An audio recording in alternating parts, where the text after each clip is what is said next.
Hi everyone! Welcome to the Empath Arcades, another love reading, timeless and general. Take what resonates lang po. Maybe some part of the reading makaresonate kayo, some part of it hindi. Totally makaresonate na parang kwento ninyo ito or hindi naman dahil maraming mga enerhiya, iba't ibang mga sitwasyon, iba't ibang mga love connections. Pero yung pinakamalalakas at marami ang ating maaring masagap. So one more. Spirit guide, send me messages for today's reading. Hindi na ako magsha-shuffle pa ng gusto. Babasahin ko from top to bottom. From top to bottom sa pagkat ko na ito.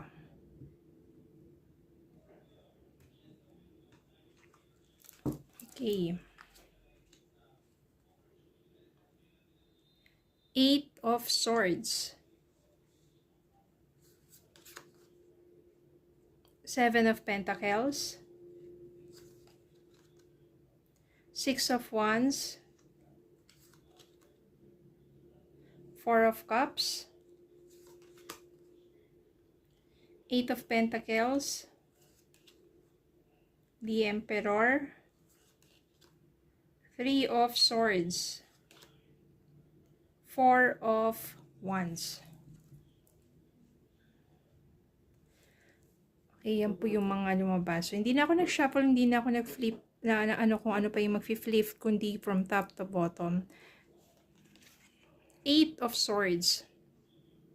So, meaning dito maaari feeling trap. Ayan o, feeling trap. Ito usually sa isipan mo lang. Ikaw lang naman ang makakatulong sa sarili mo. Pero kapag nandito yung 8 of Swords, ibig sabihin, parang hindi ka pa rin makawala sa nakaraan, sa sitwasyon. Pero kung tutuusin, kayang-kaya mo naman makawala. Kayang-kaya mo naman na makabangon o kayang-kaya mo naman alisin yung sarili mo sa ganong klaseng situation kasi iniisip mo lang naman na hindi mo kaya. Na ibig sabihin niya, for example, nandiyan kasi isang relationship na toxic. No, pag feeling mo, wala ka nang mapupuntahan pang relasyon, wala nang tatanggap sa'yo, wala nang magmamahal sa'yo yung iba, natatakot ka, natatakot ka na kapag inalisan mo yung taong yan na mapanakit, ay wala nang iba pang magmamahal sa'yo. So, hahayaan mo na lang yung sarili mo na matrap sa ganong klaseng relationship. Pero ang totoo niyan, hindi naman talaga ganon. No, once you set yourself free from that kind of toxic relationship, mas mararamdaman mo yung gaan ng pakiramdam at the same time, meron isang tao dyan na karapat-dapat para sa'yo. So, eventually, hindi mo agad siya makikilala pero eventually, kapag ready ka na ulit, if you are healed and happy ka na sa buhay mo, you will find that person. So, ganito yung feeling trap, no? Marami sa atin dyan, marami talagang feeling trap sila. Pero ang totoo naman, kaya mo, nasa isip mo lang yan, pero kaya mong alisan yung ganyang klaseng sitwasyon, especially kapag very toxic.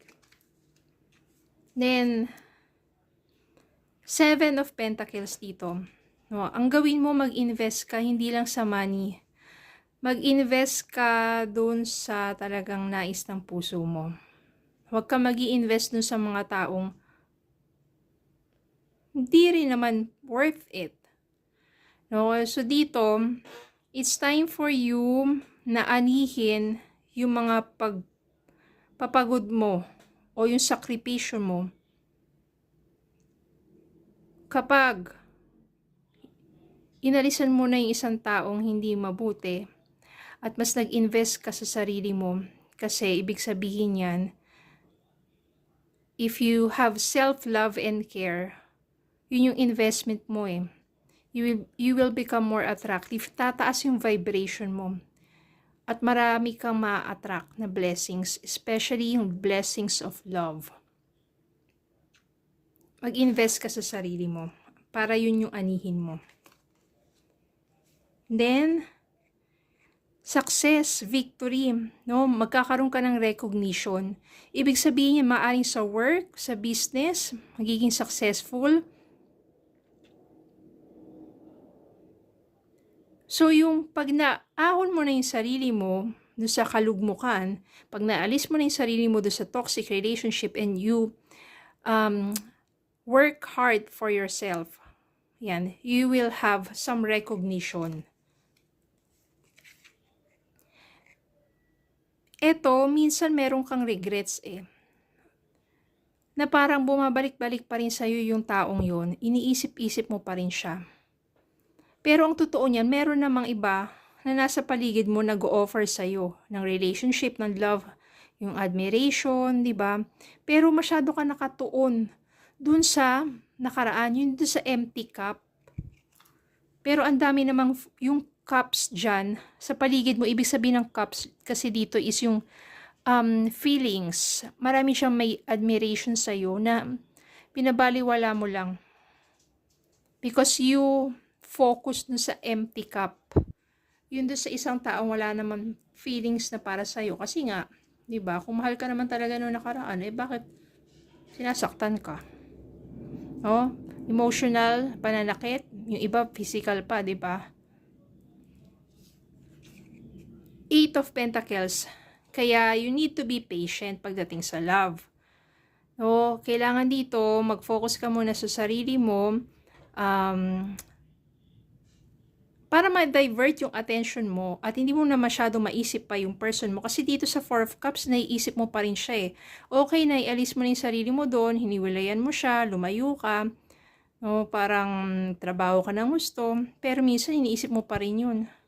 Bumabalik at bumabalik ka pa rin doon sa kanya. Kasi kala mo siguro wala na. Ayun na naman yung mga yung self pity at saka yung procrastination. Tanggalin po natin yung mga ganyang klaseng energies, no?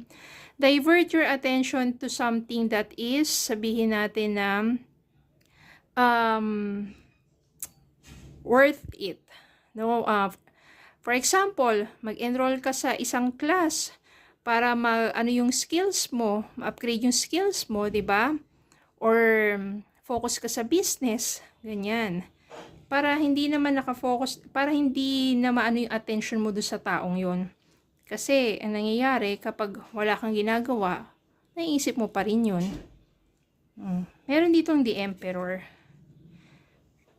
Etong Emperor na to, ibig sabihin nito, someone na disiplinado. Someone na very mature. Yung meron siyang otoridad. No, parang matututunan mo dito sa Emperor na to yung discipline. Matututunan mo sa kanya na maari kasing father figure to. Maaring meron someone na magbibigay sa'yo ng guidance, ng advice, no, para sa tamang path ng buhay mo. Okay? Kasi nga, naranasan mo ng masaktan Babalik ka pa ba doon? Dapat matuto ka na. Meron ditong Four of Wands. Ibig sabihin dito, reunion. Someone from your past is coming back into your life. Pero hindi ito yung toxic na person mo. No, maybe kapag may nagyaya sa'yo, meron kayong reunion, family reunion, doon mo mamimit tong taong to. Yan pala yung kababata mo. O kaya naman, reunion ng, sabihin natin, magkakaklase. No, after how many years, meron pala doon isa sa mga kaklase mo. Yan, before. Siya pala, yung meron na matagal na paghanga sa'yo, siya pala, no? O kaya naman, from unexpected date, place, or time, mamimit mo yung someone from your past. Siya yung isang mabuting tao na sabihin natin, meron ka na ring feelings sa kanya dati pa, ganun din siya sa'yo, kaso lang naudlot. Parang hindi itinadhana sa mga panahon na yon. Tapos matagal kayong walang connection. Tapos eventually bigla kayong nag-meet somewhere unexpectedly. No, ibig sabihin, someone from your past is coming back into your life at maybe siya na yung the right person for you. Pinakilala lang sa'yo itong taong to para mas makilala mo rin yung sarili mo, that you are strong, that you are capable of doing something great in your life. Meron din mga taong tutulong sa'yo to give you advice para ma-heal na yung pagiging broken-hearted mo. And sa divine timing, merong someone from your past is coming back into your life. Sino kaya yun, no? Tingnan natin ang message pa sa inyo.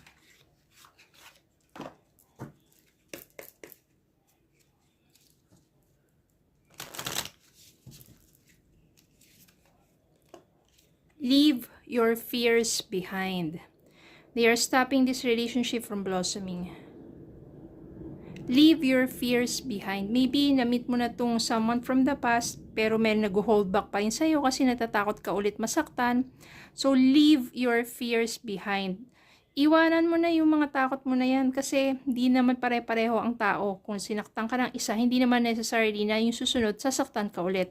Malay mo, di ba siya na pala yung talagang the one who will take care of you and your heart. So, leave your fears behind. So that etong panibagong relationship will blossom. Patience. Some things still need to be dealt with for this connection to manifest.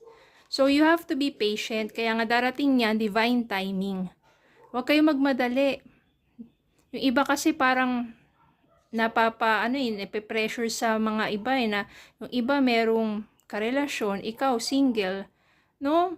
Hindi dapat. Kailangan mo na i-enjoy mo yung sarili mo and you love yourself. And that's the best way for you to attract love by loving yourself first. Okay? So, yun lang po. Maraming salamat po for watching. Please don't forget to like, share, comment, and subscribe. Follow me in Facebook and YouTube. Have a good day po and God bless.